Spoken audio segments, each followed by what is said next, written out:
Welcome student. नर एवं मादा युग्मकोद्भिद के सेकेंड पार्ट में आपका स्वागत है। पिछले पार्ट में हमने परागकोश स्फुटन पढ़ा के छोड़ दिया था। अब ये सेकेंड पार्ट है। इसमें सबसे पहला पॉइंट है परागकण, नॉट परागगण। इसमें है परागकण। परागण और परागकण में अंतर होता है, आप कंफ्यूज नहीं होना है। परागकण में ये परागण है, इसका सबसे पहला पॉइंट है ये नर युग्मकोद्भिद की प्रथम अवस्था है। कोई क्या है? ये नर युग्मकोद्भिद की प्रथम अवस्था है। किसकी? नर युग्मकोद्भिद की। और ये दूसरा पॉइंट है कि ये गोलाकार होता है। मैंने तो ये शॉर्ट जो मेन पॉइंट है वो मुझे समझ में आ जाएगा, आपको मैं समझा देता हूँ, इसीलिए आप पूरा लिख लेना पॉइंट बना के, ठीक है ना। मैंने कोमा लगा के आपको लिखा दिया था, आप पूरा बना के लिख लेना, ठीक है। और ध्यान रखना है, याद भी करना है। एक बात स्टूडेंट आप नोट डाउन कर लीजिए कि आपको हफ्ते में जो मैं पढ़ा रहा हूँ वो एक बार वापस रीड मारना है। हफ्ते में एक बार जो चैप्टर पढ़ाया है वो आज पढ़ लिया, वापस हफ्ते भर बाद में वापस पढ़ लीजिए, उसके बाद फिर पढ़िए। एक दो बार महीने में, ऐसे एक दो बार रूटीन बना लीजिए। महीने में आप 4 बार एक चैप्टर पढ़ोगे तो आपको कंटिन्यूसली पूरा याद हो जाएगा और फिर पढ़ने की आवश्यकता नहीं रहेगी। तो हम कहाँ थे? ये गोलाकार होता है, ये एक केंद्रीय होता है, ये अगुणित होता है, वह एक कोशिक होता है। परागकण के 2 भाग होते हैं। परागण के भी 2 भाग होते हैं और परागकण के भी 2 भाग होते हैं। पहला है बाह्यचोल और दूसरा है अंत्यचोल। परागण में है स्वपरागण और परपरागण। ध्यान रखना, आपको कंफ्यूज नहीं होना है। परागकण में बाह्यचोल और अंत्यचोल, और परागण में स्वपरागण और परपरागण। ध्यान रखना, ठीक है। और पहला है ये बाह्यचोल। बाह्यचोल मोटा होता है, ये मोटा होता है, ये खुरदरा होता है, स्पोरोपोलिनियन से बना होता है, परागण को प्रतिरोधी बनाता है और परागण अंकुरित करने में सहायता करता है। इसके अलावा आपको भौतिक और जैविक अपघटन आसानी से नहीं होने देता है और इस पर छोटे छोटे छिद्र पाए जाते हैं जिन्हें जनन छिद्र कहते हैं। ये भी आपको ध्यान रखना है। और द्विबीजपत्री में 3 जनन छिद्र पाए जाते हैं और एक बीजपत्री में एक ही जनन छिद्र पाया जाता है। ये आपको ध्यान रखना है। मैंने लिखा या नहीं है? दूसरा है अंतःचोल। तो दोनों भाई तो एक जैसे होते ही नहीं है, कभी कभी हो जाते हैं कंफ्यूज। तो आपको इनमें से अंतर भी पूछा जा सकता है। ध्यान रखना, आपको इसमें अंतर भी पूछा जा सकता है, ठीक है। इसमें आपको अंतर भी पूछा जा सकता है, आपको ध्यान रखना है अंतर। तो आपको इसमें अंतर कंपैरिजन करते हुए चलना है, क्योंकि अंतर पढ़ोगे तो आपको जल्दी याद होगा। तो ये कि पहला पॉइंट है, इसमें मोटा होता है तो ये मुलायम पतला होता है, ये खुरदरा होता है तो ये मुलायम होता है, और ये खुरदरा तो ये मुलायम व मृदु होता है। ये स्पोरोपोलिनियन से बना होता है तो ये पेक्टोसेलुलोज से बना होता है। अब ये परागण को प्रतिरोधी बनाता है तो ये जीवधुरी को ढकता है। ये अंतःचोल पराग नलिका के द्वारा बाहर निकलता है। उसमें क्या हो जाए, छोटे छोटे छिद्र पाए जाते हैं जिन्हें जनन छिद्र कहते हैं, और ये अंतःचोल पराग नलिका से बाहर निकलता है। ध्यान रखना आपको। इसके अलावा जीवधुरी को ढकता है, ये सब हो गए हैं आपके। तो इसके अलावा एक और पॉइंट है जो है पोलन कीट। आपने पढ़ा था अभी पिछले पार्ट 1 में, पोलन कीट के निर्माण में सहायक होता है। किस में पढ़ा था? टेपिटम में। तो ध्यान रखना है, ये पोलन कीट अब वो पूरा पढ़ेंगे। मैं लिखा तो नहीं सकता लेकिन बोल के आपको बता देता हूँ। पोलन कीट आप हेडिंग लगा लेना और उसमें लिख लेना। मैं आपको पूरा नहीं लिखूंगा, बस बोल रहा हूँ पोलन कीट हेडिंग लगा के। परागकण के 2 ही भाग होते हैं, आपको ध्यान रखना है, बाह्यचोल और अंतःचोल। लेकिन इसके अलावा भी परागकण का एक और पॉइंट है, ये भी परागकण का ही भाग है, आपको ध्यान रखना है। तो पोलन कीट क्या होता है? कीटों द्वारा परागित पुष्पों की सतह पर तेली परत पाई जाती है। कीट होते हैं, उसके द्वारा जो परागित पुष्प होते हैं, यानी कि परागण एक स्थान से दूसरे स्थान पर ट्रांसफर करते हैं, तो उनके पुष्पों की सतह पर एक तेली परत पर जम जाती है, जिसे क्या कहते हैं? पोलन कीट कहते हैं। पुष्पों की सतह पर कीटों द्वारा, ध्यान रखना, कीटों द्वारा परागित पुष्पों की सतह पर एक तेलीय परत पाई जाती है, जिसे पोलन कीट कहते हैं।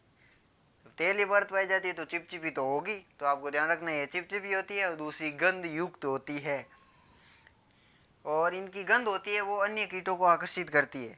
ध्यान रखना। और तथा ये पराबैंगनी किरणों से सुरक्षा प्रदान करती है, ये भी आपको ध्यान रखना है, ठीक है। मैंने आपको पहले भी बोला था और अभी बोल रहा हूँ कि मेरे पास टाइम कम रहता है, इसलिए मैं आपको लिखूंगा नहीं। जो मेन पॉइंट है वो एक एक शब्द में राइट डाउन कर दूंगा बोर्ड पर, बाकी मैं बोलूँगा, आपको लिखना है, ठीक है ना। मेरे पास टाइम कम रहता है, एक वीडियो बनाने में कम से कम 2 से 3 घंटे लग जाते हैं, उसके बाद एडिटिंग वगैरह फिर पोस्ट करने में 4 से 5 घंटे हो जाते हैं, तो इतना टाइम नहीं है मेरे पास। इसलिए मैं जल्दी जल्दी बोल के आपको लिखा देता हूँ। जो मेन पॉइंट है, जो आपको याद रखने योग्य है, वो सभी पॉइंट मैं बोलूँगा, आपको ध्यान रखने हैं, ठीक है। तो सेकंड, अब वो जो पहले हमने वो पढ़ लिया था पराकण, अब है दूसरा है, मतलब दूसरा नहीं है, अलग हेडिंग है, ठीक है ना। नर युग्मकोद्भिद का विकास। ये आपको, ये भी इम्पोर्टेंट पॉइंट है, परीक्षा में पूछा जाने वाला है। नर युग्मकोद्भिद तो याद तो आपको सभी करना ही है, क्योंकि आप 12th के स्टूडेंट हो। 12th के स्टूडेंट को तो सब याद करना ही पड़ता है, तो आपको तो याद तो करना ही है। इसलिए जो मेन पॉइंट है वही मैं लिखूंगा। तो इसका सबसे पहले इसकी परिभाषा देख लेते हैं। तो अंकुरित पराग नलिका तथा नर युग्म संरचना को नर युग्मकोद्भिद कहते हैं। पहला कौन सा है? अंकुरित पराग नलिका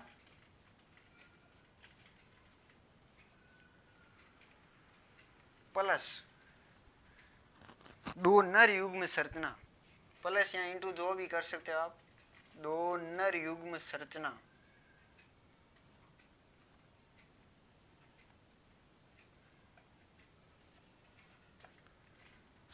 को नर युग्मकोद्भिद कहते हैं। और इसमें सबसे पहली संरचना होती है, यानी कि प्रथम अवस्था होती है नर युग्मकोद्भिद की, वो होती है अंकुरित परागकण।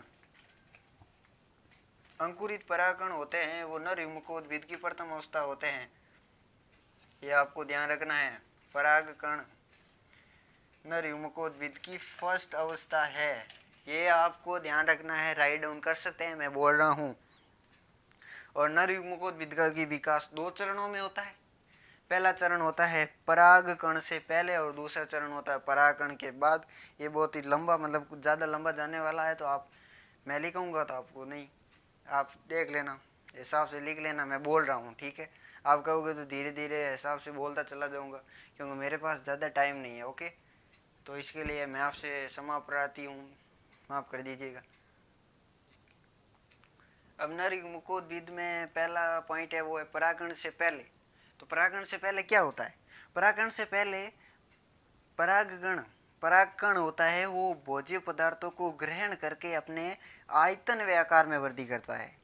परागकण से पहले क्या होता है कि परागकण अपने आकार व आयतन में वृद्धि करता है, क्या करके? भोजन ग्रहण करके, भोजन में ऊर्जा कह सकते हो आप, भोज्य पदार्थों को ग्रहण करते वो अपने आकार व आयतन में वृद्धि करता है।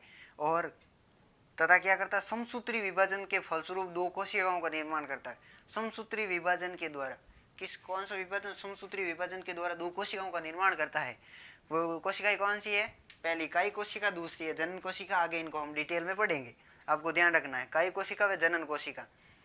इस समय ये जब समसूत्री विभाजन के द्वारा 2 कोशिकाओं का निर्माण करता है, तो इस समय ये क्या होता है?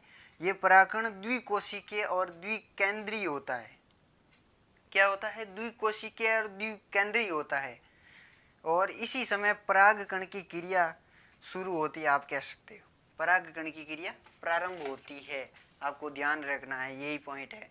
मैं एक बार वापस बोल देता हूँ। ये भोज्य पदार्थ परागकण, ये मतलब परागकण भोज्य पदार्थों को ग्रहण करके अपने आकार व आयतन में वृद्धि करता है, पहला पॉइंट। तथा समसूत्री विभाजन के द्वारा या फलस्वरूप 2 कोशिकाओं का निर्माण करता है, जिसमें से पहली कोशिका कायी कोशिका, दूसरी कोशिका है जनन कोशिका। और तीसरा पॉइंट लिख लेना, इस समय परागकण द्विकोशिकीय और द्विकेंद्रीय होता है, और इसी समय परागकण की क्रिया होती है। ये आपको नोट डाउन करना है और ध्यान रखना है। चलिए अब आगे बढ़ते हैं। तो परागकण से पहले और उसका पहला भाग है कायी कोशिका, जैसे मैंने आपको अभी बताया था कि हम इसको आगे पढ़ेंगे, तो चलिए पढ़ते हैं। तो कायी कोशिका में इसमें तो सबसे पहला है, इसका केंद्रक बड़ा होता है, इसका आकार अनियमित होता है, और इसमें सभी कोशिकांग उपस्थित होते हैं। कायी कोशिका में क्या होता है? इसका केंद्रक बड़ा होता है, आकार अनियमित, सभी कोशिकाएं उपस्थित होते हैं, और केंद्रक समसूत्री विभाजन से विभाजित होकर परागकण नलिका का निर्माण करता है। केंद्रक समसूत्री विभाजन से विभाजित होकर पराग नलिका का निर्माण करता है या परागकण नलिका का निर्माण करता है, ये आपको लिख लेना। मैंने बोला ही था ना आपको छोटे छोटे लिखाऊंगा, शॉर्ट लिखा दिया आपने, ठीक है, ओके। अब सेकंड है जनन कोशिका। कहते हैं ना दोनों भाई एक जैसे नहीं हो सकते, दोनों बहनें भी एक जैसी नहीं हो सकती, ये भी कोशिका ये भी कोशिका, लेकिन दोनों पूरी डिफरेंट भी नहीं है। इसमें केंद्रक बड़ा है तो इसमें केंद्रक लेंस के आकार का होता है जो बाद में जाकर कर्मी रूपी हो जाता है, और यही कर्मी रूपी केंद्रक पराग नलिका की गति में सहायता करता है। ये आपको यहाँ लिखा हुआ है ना, यहाँ यही से ही है, ठीक है ना। यही पराग कर्मी रूपी केंद्रक पराग नलिका की गति में सहायक होता है, ये आपको ध्यान रखना है। इसमें कोशिका द्रव्य कम पाया जाता है और जबकि क्रोमेटिन पदार्थ अधिक पाया जाता है। इसमें सभी कोशिकांग उपस्थित होते हैं लेकिन इसमें कोशिका द्रव्य कम पाया जाता है, कोशिका द्रव्य में सभी कोशिकांग पाए जाते हैं। तो आपको ये ध्यान रखना है कि सभी कोशिका द्रव्य कम पाया जाता है जबकि क्रोमेटिन पदार्थ अधिक पाया जाता है, ठीक है। और इसके अलावा भी एक पॉइंट ये है जो जगह नहीं होने की वजह से मैं नहीं लिख पाया। केंद्रक समसूत्री विभाजन से विभाजित होकर दो अचल युग्मक का निर्माण करता है। केंद्रक समसूत्री विभाजन से विभाजित होकर दो अचल युग्मक का निर्माण करता है, ठीक है।